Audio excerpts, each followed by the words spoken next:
માંડલ તાલુકાના વિઠલાપુર મેસકોટ ગ્રાઉન્ડ ખાતે ગુજરાત ક્ષત્રિય સભા યોજાઈ। પ્રાપ્ત વિગતો અનુસાર ગુજરાતમાં સૌ પ્રથમ વખત ક્ષત્રિયની વ્યાખ્યામાં આવતા તમામ પ્રકારના ક્ષત્રિયો એક મંચ પર દેખાયા।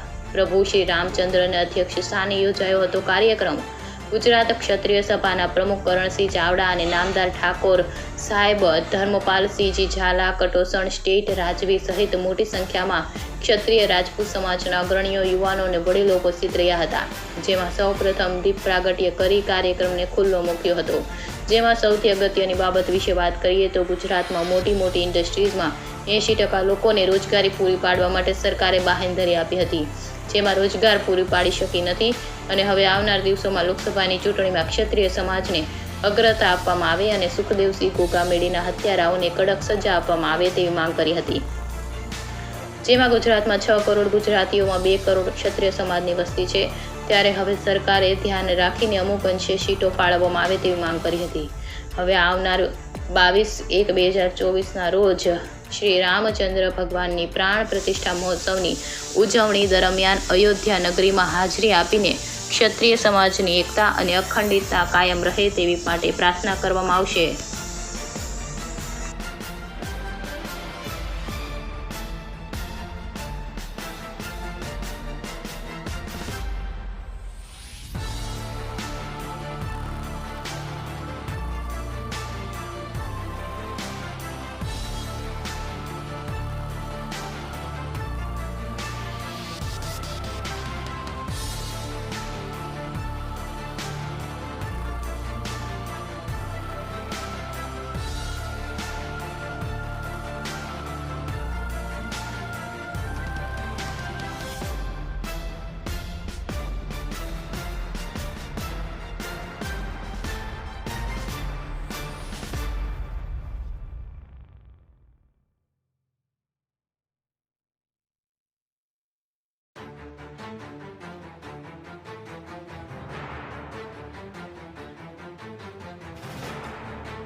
કાર્યક્રમ અને શું મુદ્દાને લઈને કાર્યક્રમ છે? પહેલો તો આજનો કાર્યક્રમ એક સામાજિક કાર્યક્રમ છે અને અમારી ડિમાન્ડ જે પ્રમાણે સુખદેવસિંહ ગોગામેડી અને વિજયસિંહ ભડાણાની જે હત્યા થઈ એના પ્રમાણે એવી હત્યાઓ એવું નહીં ક્ષત્રિય સમાજની બીજા કોઈ પણ સમાજની એ વસ્તુ થાય એ બહુ નિંદનીય છે। તો એવી ક્યાંય પણ આવું થતું હોય તો સરકારને સરખા પગલાં લઈને પૂરો ન્યાય આપવો પડે એ સમાજને, એ પરિવારને। એ અમારી પહેલી ડિમાન્ડ છે। બીજી ડિમાન્ડ આવનારી લોકસભા આવે છે એમાં બી ડિમાન્ડ કે અમુક સીટો ક્ષત્રિય સમાજને પણ આપવામાં આવે। આમ ક્ષત્રિય સમાજને આમ જોવા જો તો 4 થી 5 કરોડ ક્ષત્રિય સમાજના યુવાનો છે, મતલબ ઓલ ઓવર સમાજ 4 થી 5 કરોડનો થાય છે, તો અમે પણ એક સીટ ડિમાન્ડ કરી છે। સામાજિક મુદ્દો તો મેં જેમ આપને જણાવ્યું એ છે કે જે સમાજને જે ન્યાય થતો હોય ક્યાંક એ ના થવો જોઈએ અને એની નિષ્પક્ષ એની તપાસ થવી જોઈએ અને કોઈ પણ અડચણ થતું હોય તો એ અડચણ દૂર કરીને આપ નિષ્પક્ષ એની તપાસ કરો અને જે ન્યાય મળે એને સજા આપો પડે।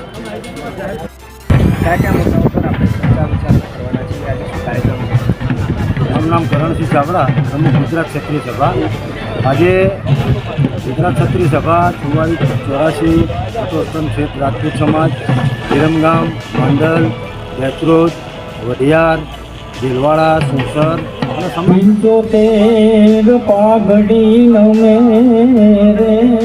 આજે ક્ષત્રિય મહાએકતા સંમેલનનું આયોજન કરવામાં આવ્યું છે।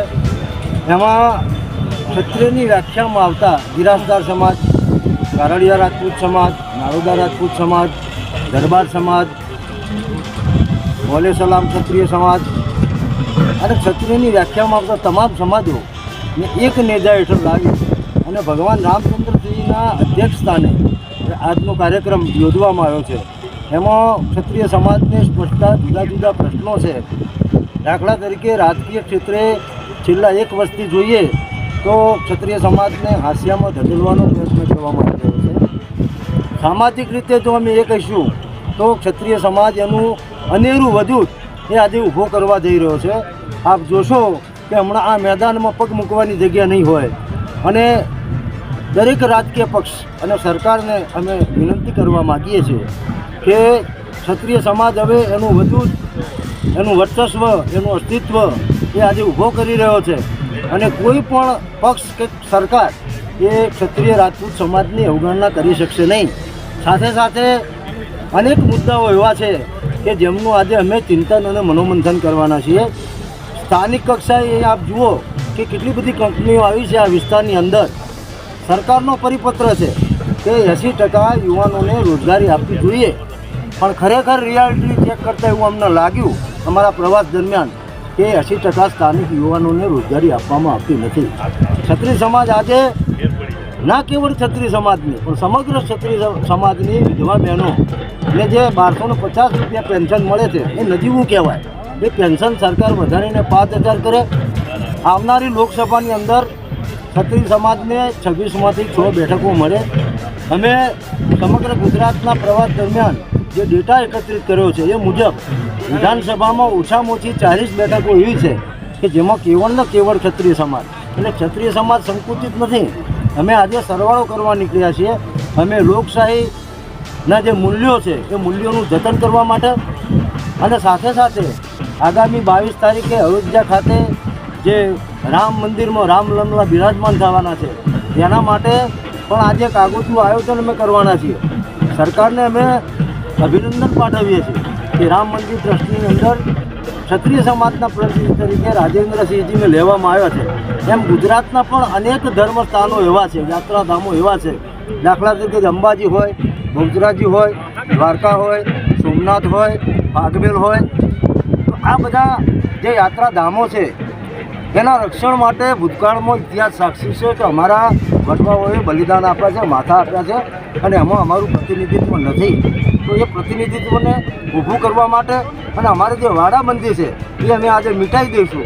અને જો વાડાબંધી મિટાઈએ છીએ તો અમે 2 કરોડ છીએ, તો 6 કરોડની વસ્તીમાં 2 કરોડ ક્ષત્રિયો આજે એક જૂથ થઈ અને માગણી મૂકવાના છીએ કે ક્ષત્રિય સમાજ એ હવે એનું પોતાનું આગવું વધુ અસ્તિત્વ ઊભું કરી રહ્યો છે અને એની અવગણના કરવી જોઈએ નહીં. એવી આ પત્રકાર મિત્રોના માધ્યમથી હું સરકારને વિનંતી કરું છું.